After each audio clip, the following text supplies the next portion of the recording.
Аюбаван, товарищи! Сегодня мы с вами смотрим Тангали, курорт на юге Шри-Ланки. Курорт однозначно можно назвать раем для интроверта. И если вам хочется провести время, слушая только шум прибоя и пение птиц, это прекрасный вариант. В этом видео изучаем местные пляжи и рассказываем, что посмотреть неподалеку. А меня зовут Ира, это канал Гражданочка Мира, человек за кадром, а иногда и в кадре мой муж Макс. Будем признательны за лайк под этим видео, и мы начинаем.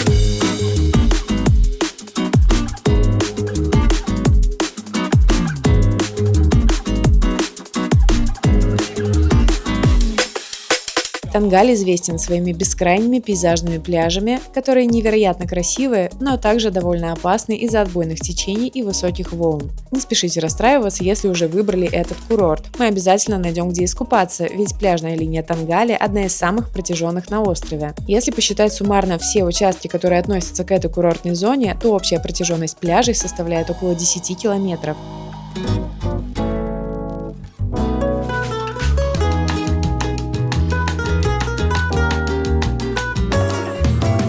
При этом сам город шибко интересным не назвать. Есть автобусная станция, хорошие супермаркеты, аптеки и прочие признаки цивилизации. Все это находится здесь, а курортная зона растянута в обе стороны вдоль побережья. В Тангале можно найти остатки былой колониальной роскоши, построенной европейцами, но это не те масштабы, как, например, в форте Гале, Канди или в Коломбо, откуда у нас, кстати, тоже есть выпуски. Здесь это скорее точечные постройки. Также в городе есть фиш-маркет. Это место, где рано утром можно купить свежую рыбу. Здесь нет таких рынков, где вы покупаете морепродукты и вам их сразу готовят. Но если у вас в гестхаусе есть кухня, можно сделать это самостоятельно. Или попросить приготовить хозяев геста или персонал отеля за отдельную плату. За вход на фиш-маркет иностранцев просят заплатить по 100 рупий. На таких рынках нужно хорошенько торговаться, потому что, глядя на ваше иноземное лицо, с высокой долей вероятности вам назовут цену минимум в 2 раза выше, чем для местных. Лучшая идея – отправиться сюда с местным товарищем, например, хозяином вашего жилья.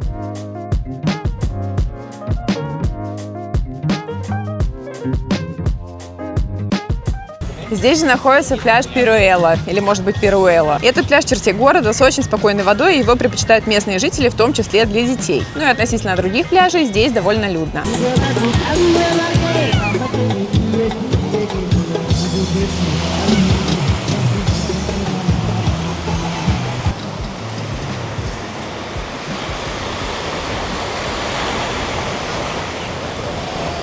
К самой восточной точке курорта можно отнести пляж Рикава.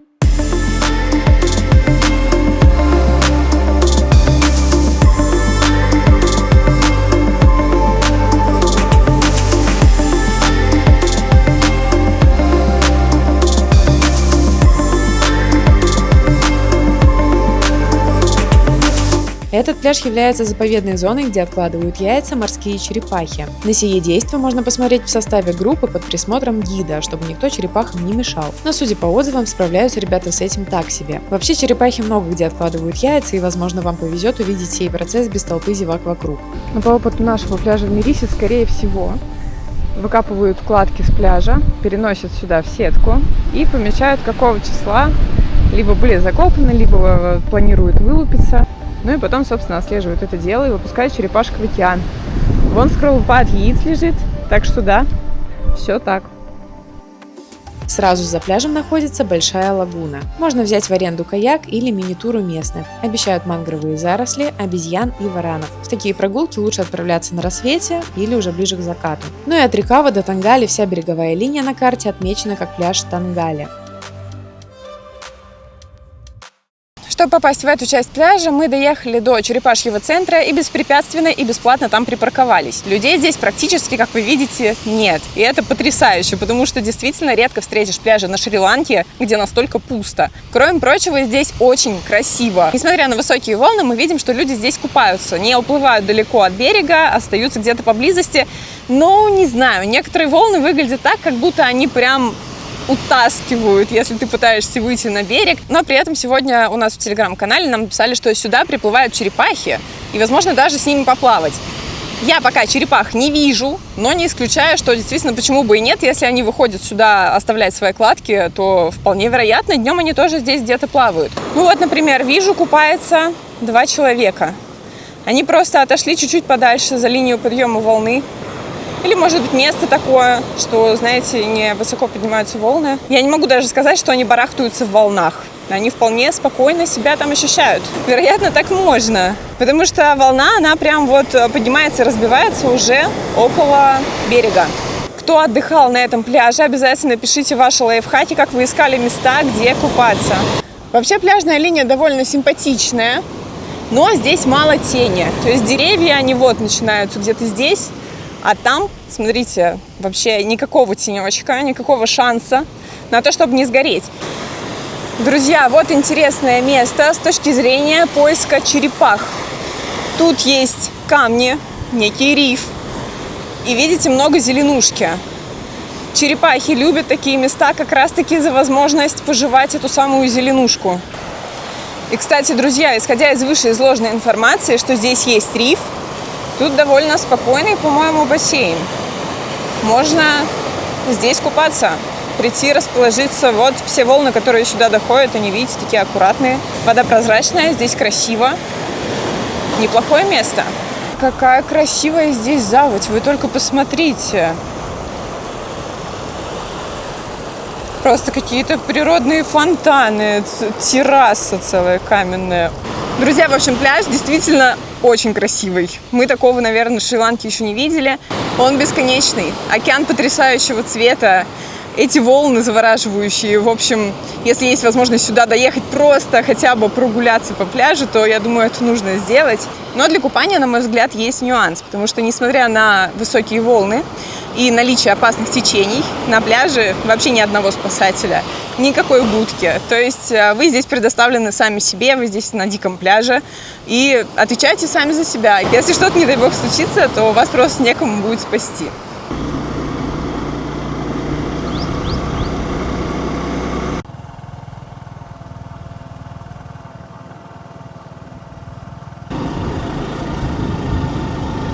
Мы проехали мостик, и сразу после него, по мосту бежит огромный лангур. Ну да ладно.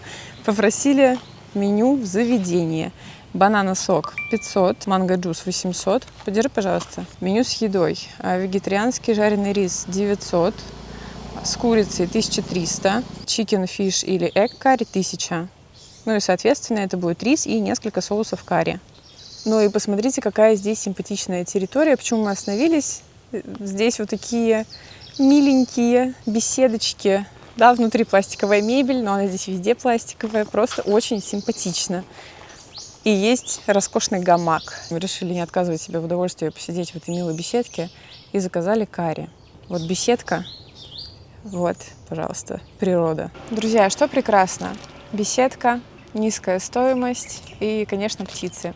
Что не очень. Мы ждали одно блюдо, один заказ, 50 минут. Да, мы заказали карри на двоих, и, в принципе, я думаю, этого вполне достаточно. Здесь 1, 2, 3, 4, 5 соусов.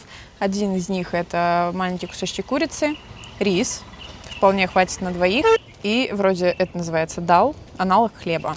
Но зато, судя по всему, все это прям супер свежее и готовилось исключительно для нас, потому что мы здесь единственные посетители. Друзья, несмотря на то, что мы долго ждали, карри-то был классным. Нам прям понравилось. Мы как раз пробовали, как его смели вдвоем. В целом мы оба наелись. И все это за сколько там? 300 рублей. Это было вкусно. Правда вкусно. Просто долго, имейте в виду. Но в целом, если у вас есть много свободного времени, и вы хотите бюджетно попробовать местные карри домашние, то я даже могу рекомендовать это место. Здорово. Честно, просто пока мы ждали, конечно, у нас были другие мысли по этому поводу, но вообще супер. Все, вопросов ноль.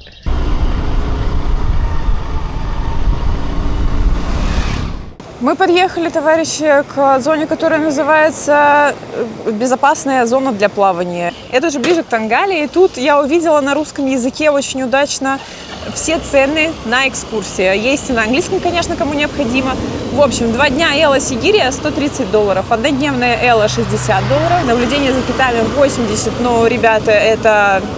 Очень такое мероприятие неоднозначное. Мало китов, много людей с морской болезнью. Весь остров за 3 дня 350. Но, знаете, в общем-то, очень даже неплохо. И Телеграм, и Инстаграм есть. Возможно, русскоязычные ребята, да, исходя из того, что здесь все на русском. Давайте посмотрим пляж.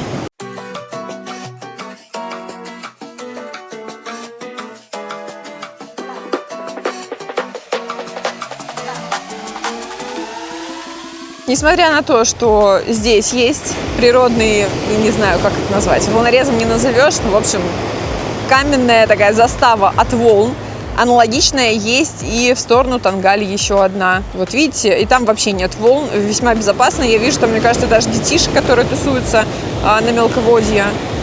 Очень даже неплохо, значит, можно купаться. На этом пляже, кстати, есть спасатели. Посмотрите, какая удача.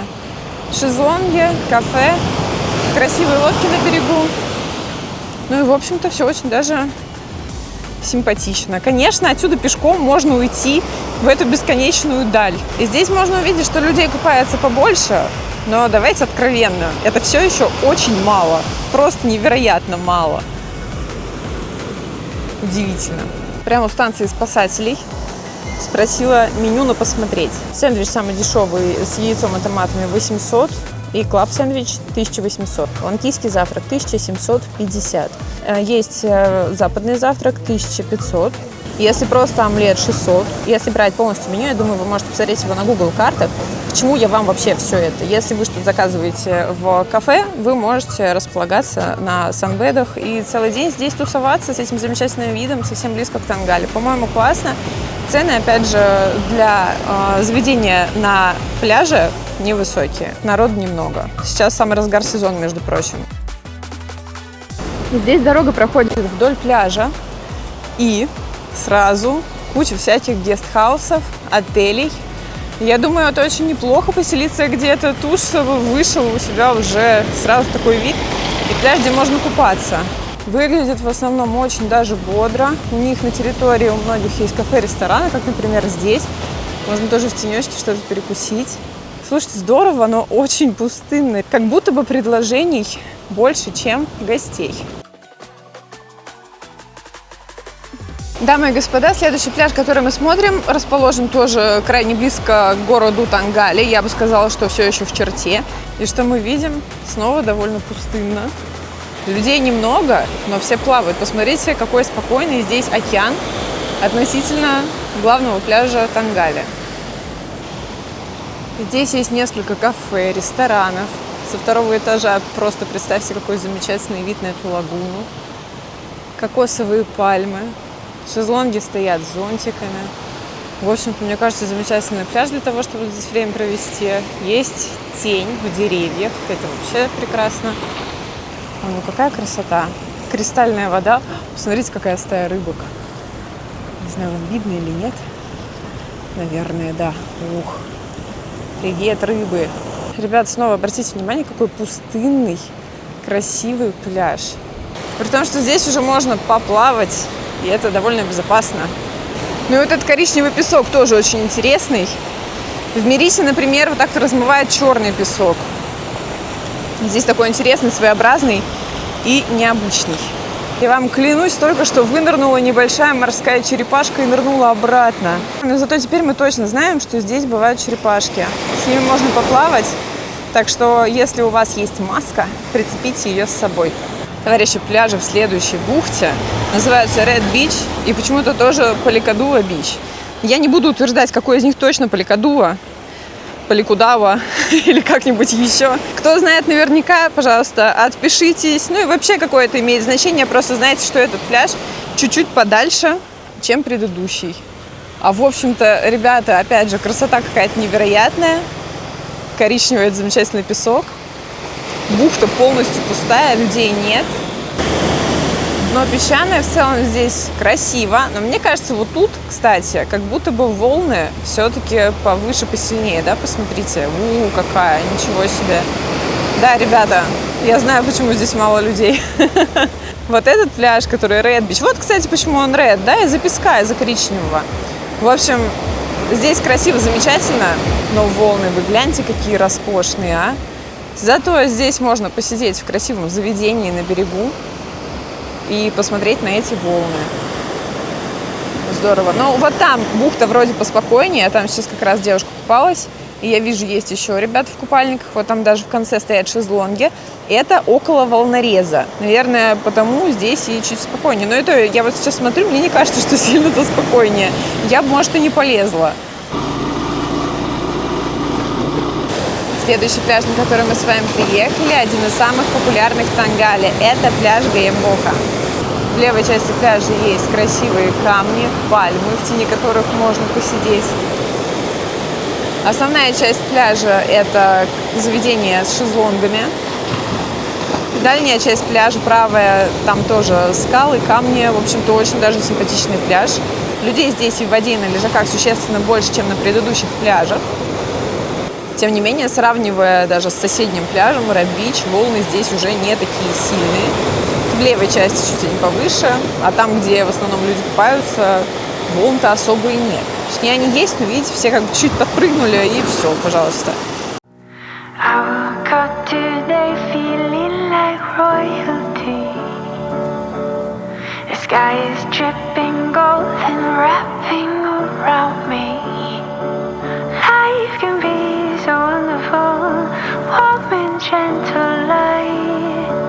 Nothing's gonna bring me down. I'm feeling so divine. Что насчет Silent Beach? Вообще этот пляж местная звезда, и многие говорят, что он очень красив, и на него обязательно нужно съездить. И знаете, тут я соглашусь. Это довольно длинная красивая бухта, сразу за пляжем пальмовая роща, есть красивые скалы и песок словно мука. Люди купаются, но прям спокойно я бы эту бухту не назвала. Тем не менее, за счет длины пляжной линии, думаю, найти тут спокойное местечко вполне реально. На пляже также есть кафе с шезлонгами, и посмотреть меню каждого заведения можно в Google картах.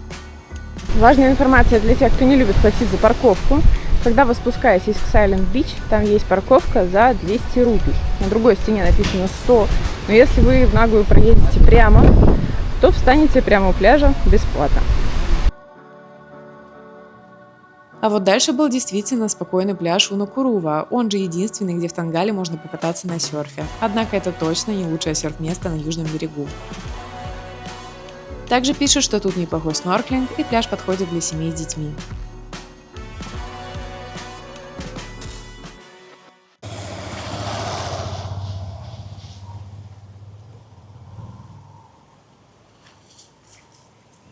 Мой самый дальний пляж от Тангаля, но который все еще относится к тому же городскому округу, это Мауэлла. Поэтичное название, длинное, широкое. Смотрите, какая береговая линия. Дети плещутся. Кстати, знаете, местные, туристов-то и не видно. Так, здесь много лодок. Ребята, еще важный момент. Время уже закатное. Соответственно, даже если днем здесь больше людей, что для Тангаля не характерно, ну, может быть такое, что да, днем здесь больше людей. Вижу шезлонги, немного туристов на шезлонгах. Вообще очень красивый пляж.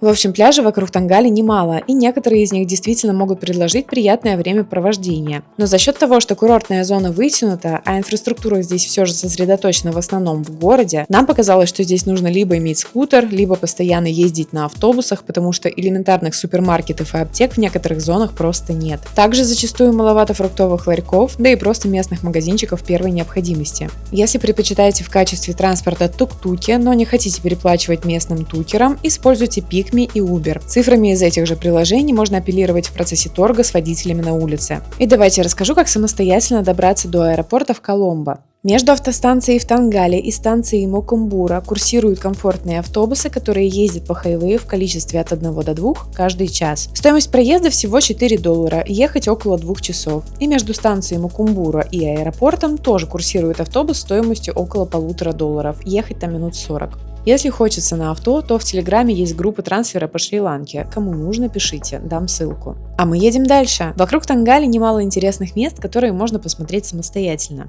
Например, Например, храм Улкиригала. Он считается одним из древнейших на острове. Основан ориентировочно в III веке до нашей эры на естественной скале высотой около 205 метров. Включает в себя несколько пещерных храмов. Во многих пещерах есть буддийские фрески и росписи, в том числе сцены из истории прошлых жизней Будды. Добраться можно на скутере, такси, договориться с тук-тукером, а если учесть, что неподалеку есть остановки общественного транспорта, полагаю, что и на автобусе можно доехать. Подходим к офису с билетами. 500 рупий с человека. Здесь нам сказали посмотреть, по-моему, 2 храма и потом вернуться и пройти вверх на скалу. Там будет еще несколько.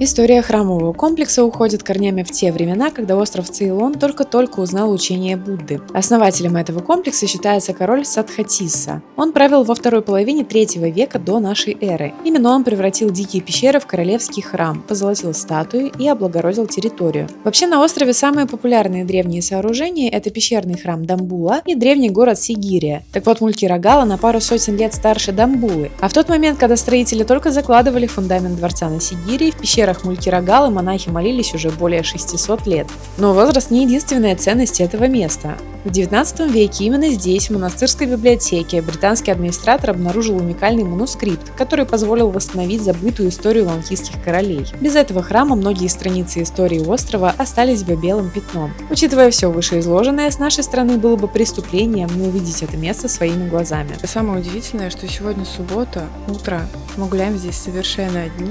Потрясающая тишина, слышно только птиц, цикад, никто нигде не мешает. Потрясающее какое-то место, очень классная энергетика. И я удивлена, что об этом месте вообще так мало информации. Я узнала о нем только исходя из подготовки к поездке в Тонгале. Хотя ехать от той же Мерисы это меньше, чем 1,5 часа. Очень круто. Кстати, неподалеку есть еще несколько симпатичных храмов, и если изучить карту местности, можно в рамках одного заезда посмотреть что-то еще. На своем пути мы встретили варана, змею, гигантскую белку, но я никак не могу этого доказать, к сожалению, она была очень быстрой, но здесь они обитают, это не вот эти маленькие бурундучки, и даже не наши белки, а прям действительно крупные белки. Так что, гуляя здесь, прислушивайтесь к шорохам вокруг. Друзья, парковка здесь стоит 100 рупий, просто мы слишком рано приехали, сначала с нас их не взяли, но когда мы вернулись к нашему скутеру, к нам подошли и обилетили. И сейчас около входа тусуется много обезьянок.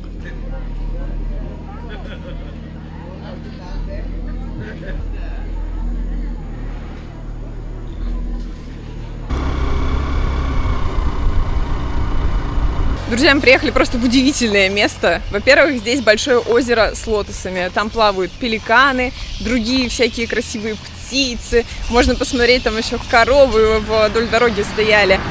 И это все видно прям вот реально с дороги. Просто пока мы ехали, там даже не останавливались. Но более популярно это место из-за того, что здесь живет огромная колония летучих лисиц, которых тоже видно с дороги. Мы их увидели еще на подъезде. Здесь не то что несколько, здесь много деревьев, на которых они просто висят вверх ногами. Вообще на Шри-Ланке огромное количество рукокрылых, и вы их заприметите буквально везде. В том числе здесь проживают гигантские летучие лисы. Бояться их не стоит, они фруктоеды. Конечно, место такое на острове не единственное, но здесь просто огромная колония, я такого еще не видела. И это довольно близко к Тонгале. Все эти деревья усыпаны летучими лисицами, посмотрите, все шевелится. Их здесь просто невероятное количество. Они пищат, внизу цапли. В общем, я не знаю, ребята, я такое очень люблю. Мне всегда интересно побывать в таких местах. И здесь вы просто можете их наблюдать в своей естественной среде обитания. Просто занимаются своими делами около дороги. Почему нет? Кстати, на берегу озера есть симпатичное кафе с красивыми спусками к воде для ваших фотографий. А по пути к этим местам вы будете встречать рисовые поля, озера и многочисленных птиц, здесь обитающих. Вообще, восточнее Тонгали идет череда удивительных мест, а именно местных национальных парков. Самое простое, что можно посетить, это птичий заповедник Каламетья. Абсолютно восторженные отзывы на лодочные прогулки на рассвете и закате. Дальше идут заповедники с дикими животными, куда можно отправиться на сафари. Это, конечно, Яла, Радиягама, Удалавави и Кумана. И боюсь представить, сколько ошибок в ударениях я только что сделала. В общем, туда ездят смотреть слонов, оленей, буйволов, а если повезет, то и леопардов. Также из Тонгали есть смысл съездить на пляж Диквелла за серфингом и более спокойным плаванием, в том числе с черепахами. Не исключаю, что на одном из пляжей Тангали вы встретите черепах, но если вы целенаправленно хотите их посмотреть, то ближайший Turtle Beach находится в Батигаме, а это за Диквеллой. Еще за Диквеллой есть населенный пункт Дондра с маяком на самой южной точке острова и красивым храмом. Абсолютно без особого труда можно доехать самостоятельно. Кроме прочего, у нас есть подробные видео про Мерису, Галле, Эллу и еще про ряд культовых мест на острове, потому я настоятельно рекомендую вам посмотреть их тоже. Друзья, вам большое спасибо, что досмотрели это видео до конца. Я надеюсь, вам было полезно, красиво и интересно. Не забывайте подписываться на канал, смотрите другие наши видео про Шри-Ланку, да и не только про нее. Ну а я с вами прощаюсь, увидимся в следующем видео. Пока-пока!